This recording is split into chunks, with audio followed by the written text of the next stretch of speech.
Welcome back everybody, Matt the Man here, hope you're doing well. Sorry for the set, isn't the normal set.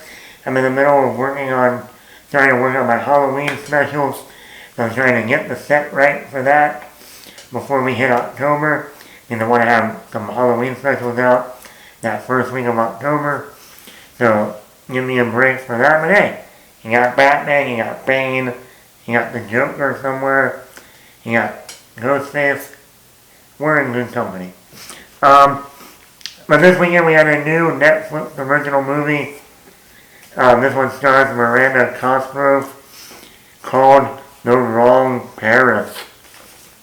Now once again, let's keep in mind this is Netflix. Netflix does not have a great track record with their movies. You might get maybe one a year that is actually really good. Other than that, there's a reason why they're called that term back in the day, straight to TV, straight to DVD. Yeah. But this one did kind of get me wanting to watch it because the idea, which I'm surprised they've never done this in a movie, like this whole, Bachelor, back in the day, people, in like the 2000s. The reality TV show, The Bachelor, was a huge hit. People watched that a lot. I watched that. Yes, I know. And I still remember the first Bachelorette, Tristan and Ryan. Yeah, we're going all the way back to like 2003. Tristan was the first Bachelorette because she did not get picked in the last season of The Bachelor, so she was the first Bachelorette ever to have her own spin-off, and then she married the firefighter Ryan, and they're still married today. One of the few couples that are still together, from The Bachelor and The Bachelorette. So, that was a regular thing at my house growing up, throughout middle school and high school.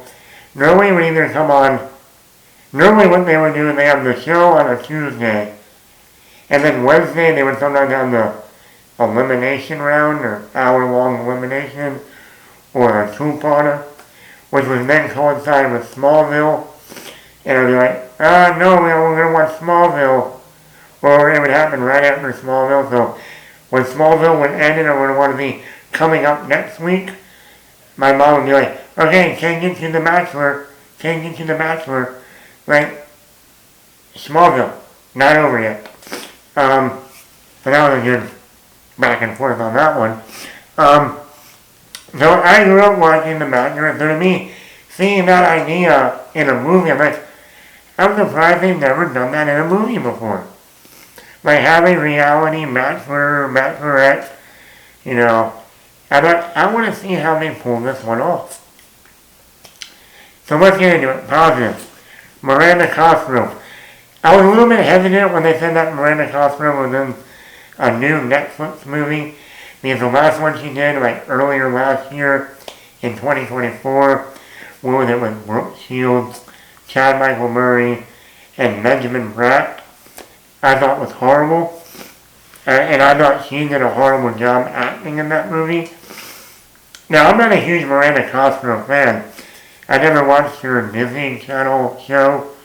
I think it was iCarly. I'm not even sure if that's right. The only thing I remember Miranda Cosgrove from was The School of Rock with Jack Black.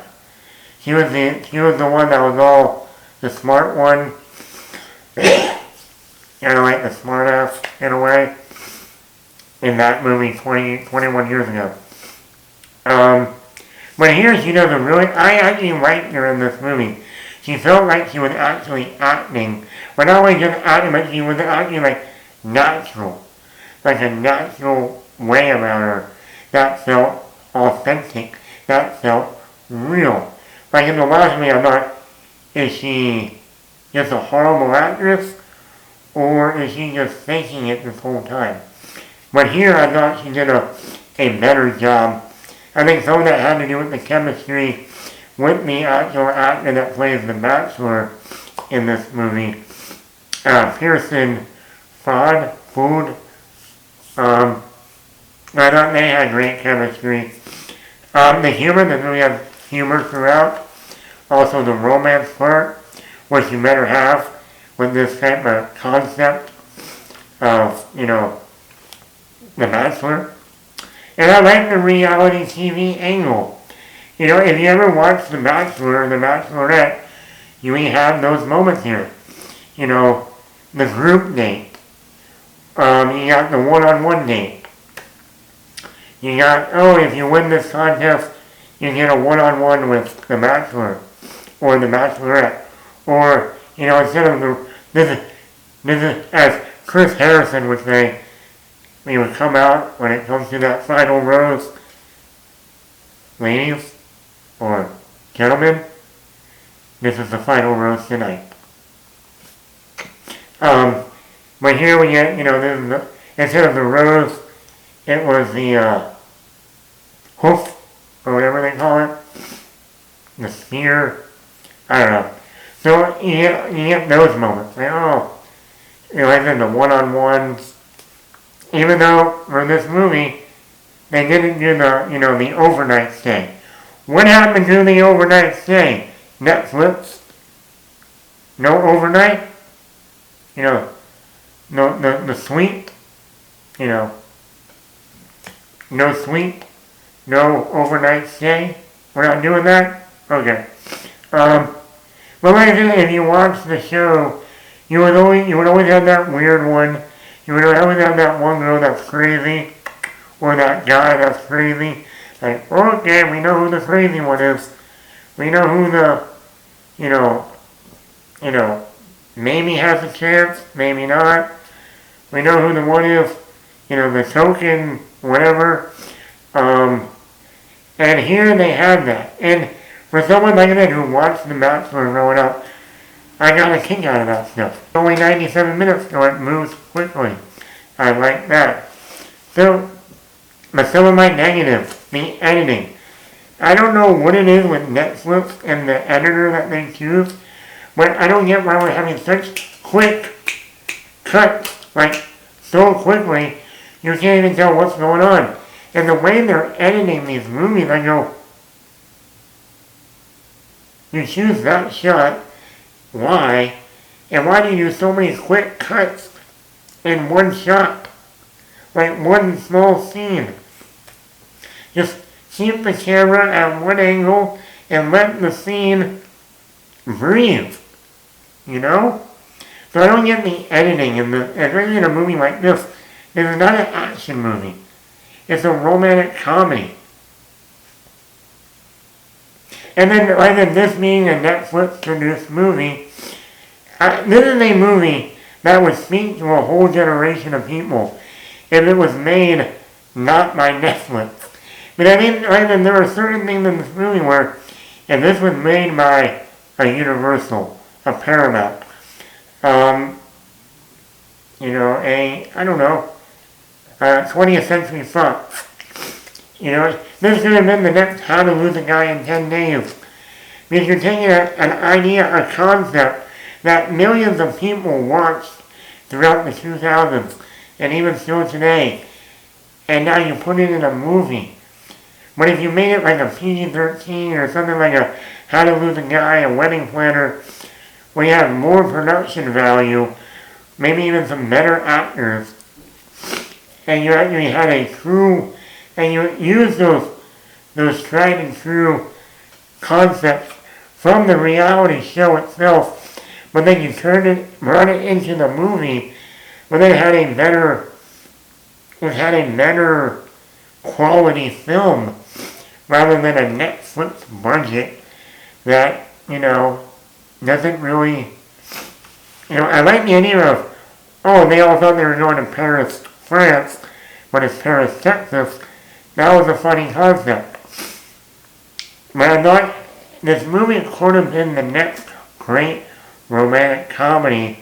This should have been the Social Network of romantic comedies, where that spoke to a whole generation with, the early days of Facebook, where this had been the generation of watching The Bachelor and The Bachelorette, but as one of the best romantic comedies of our time.